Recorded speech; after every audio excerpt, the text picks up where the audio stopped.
Salut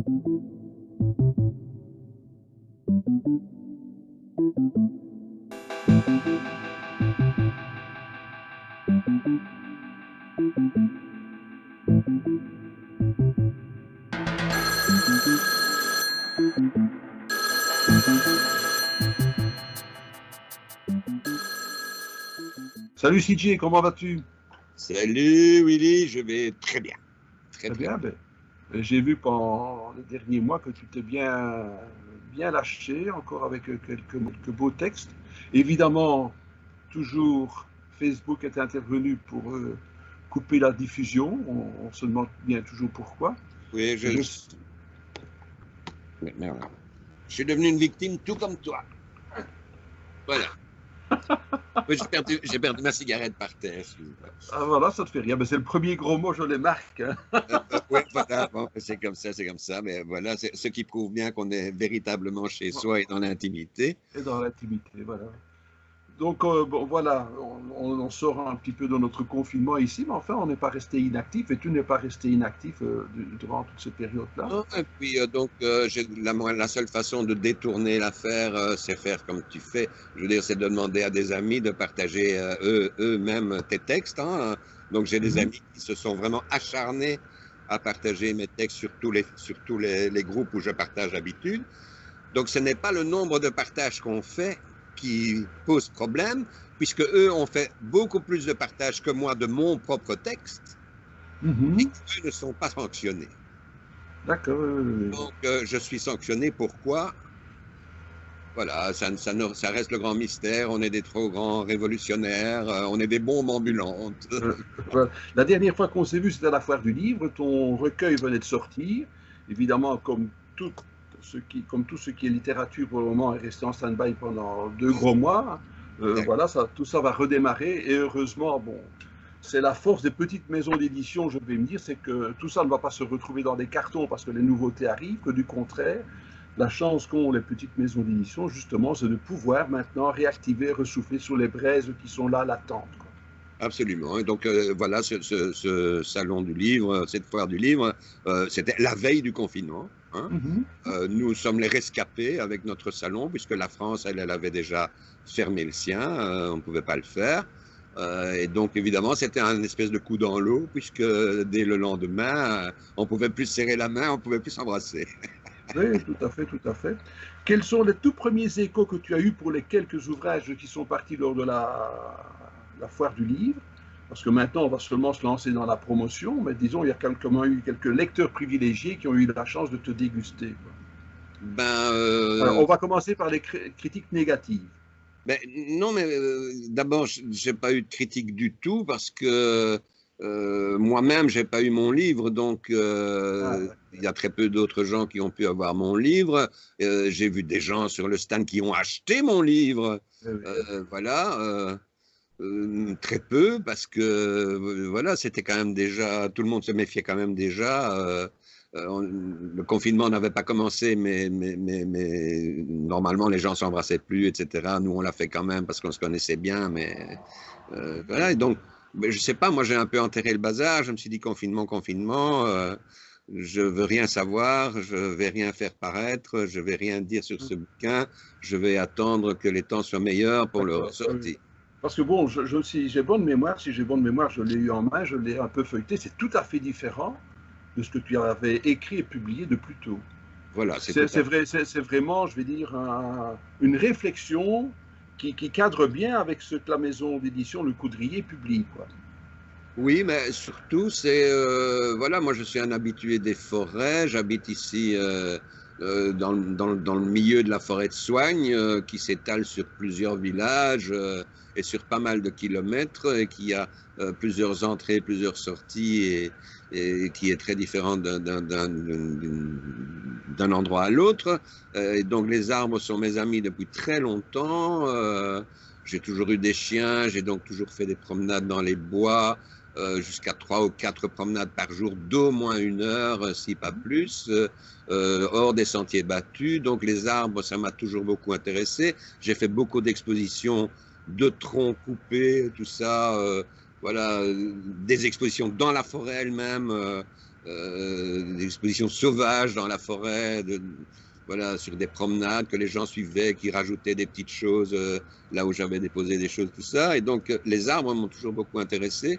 Donc, à un moment, voilà, j'ai fait des petits textes sur des arbres remarquables, des arbres anciens, des arbres qui ont plusieurs millénaires ou plusieurs centaines d'années en tout cas. Et, et du coup, j'ai écrit ce petit recueil. Il y a quelques dessins, si j'ai bonne mémoire, il y a quelques dessins de toi dedans. Oui, non, il y en a c'est chaque fois. C'est pas des dessins, ce sont des infogravures. Donc, ce sont des gravures qui sont faites à partir de photos, qui sont retraitées en gravure et qui sont gravées véritablement, sur lesquelles je travaille. Donc, d'abord, je travaille sur l'image. Et puis, j'en fais une gravure, voilà. Donc, ça s'appelle les infogravures. Et le texte est avant ou après le travail de... Le texte est après. Après, d'accord, d'accord. Je parle de l'arbre en question. Je choisis l'arbre, je fais tout le traitement graphique. Et quand le traitement graphique est fait, j'écris un petit texte sur l'arbre, comme un hommage à l'arbre, comme si c'était une personne ou quelque chose comme ça. Il y a environ combien de textes comme ça? Je ne sais pas vraiment dire comme ça, mais il y en a certainement une quarantaine. Un peu.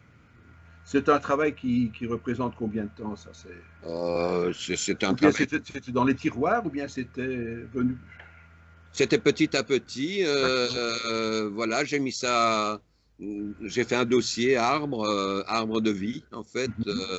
Et chaque fois que j'avais l'occasion de rencontrer un arbre ou quoi, ben, je faisais un texte. J'ai fait la même chose sur le blues, par exemple. Chaque fois que je trouvais qu'un artiste était blues, j'écrivais un texte. Donc ça, c'est encore dans les tiroirs. Ça, c'est pas sorti encore. Et donc, à un moment, j'en ai eu suffisamment que pour faire le petit bouquin.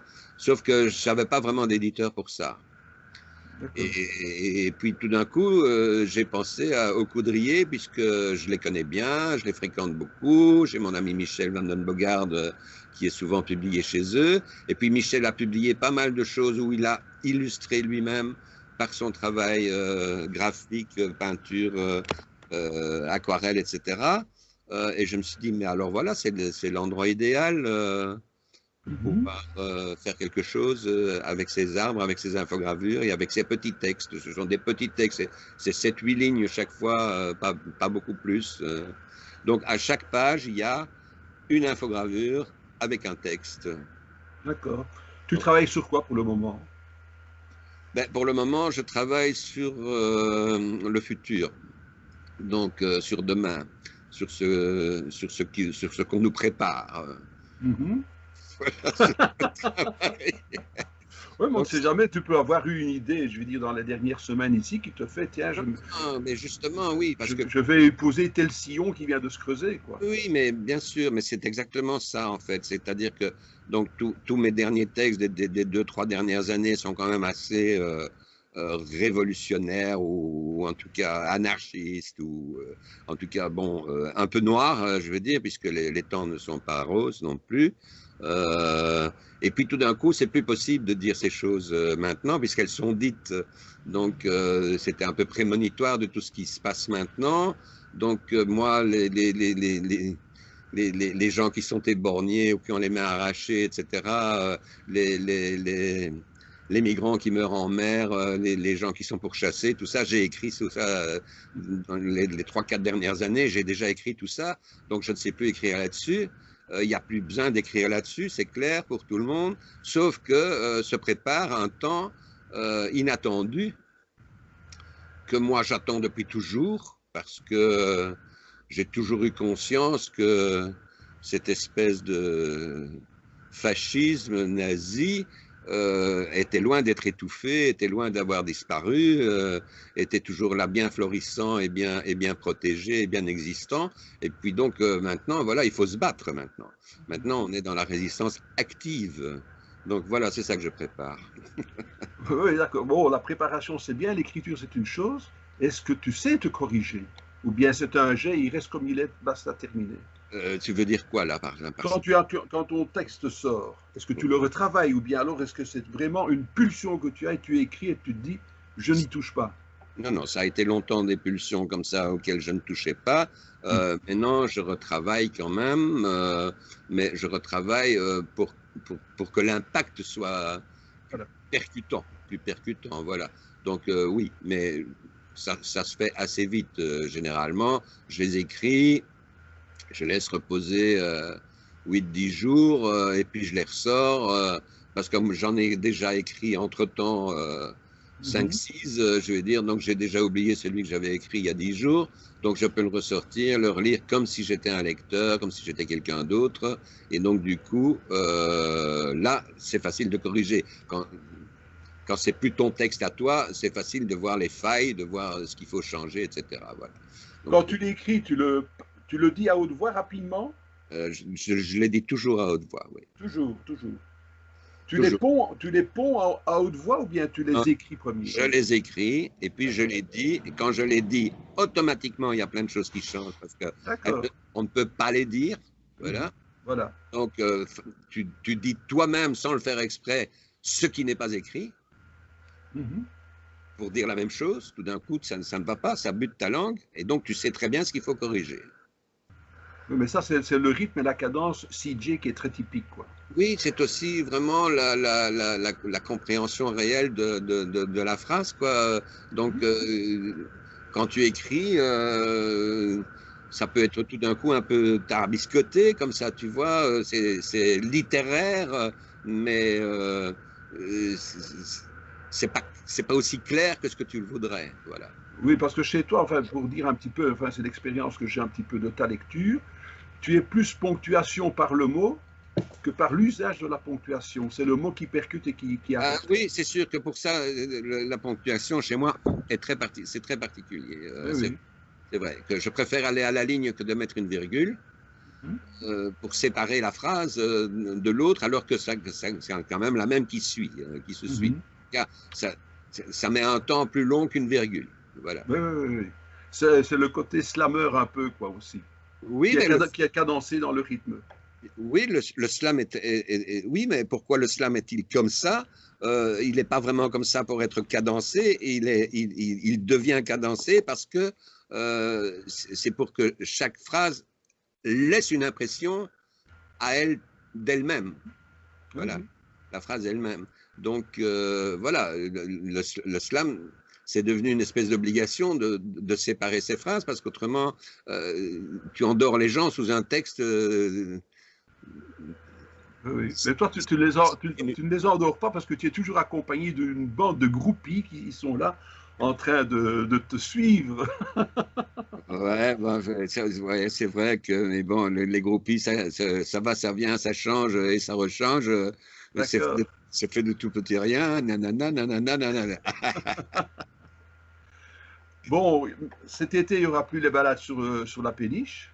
Oui, ça c'est idiot, puisque dans la péniche, on ne va pas être beaucoup, donc on pouvait très bien les faire. Moi, ça c'est une chose que je reproche, c'est que les gens n'ont pas d'audace. Là, on a des permissions, donc pourquoi ne pas les faire?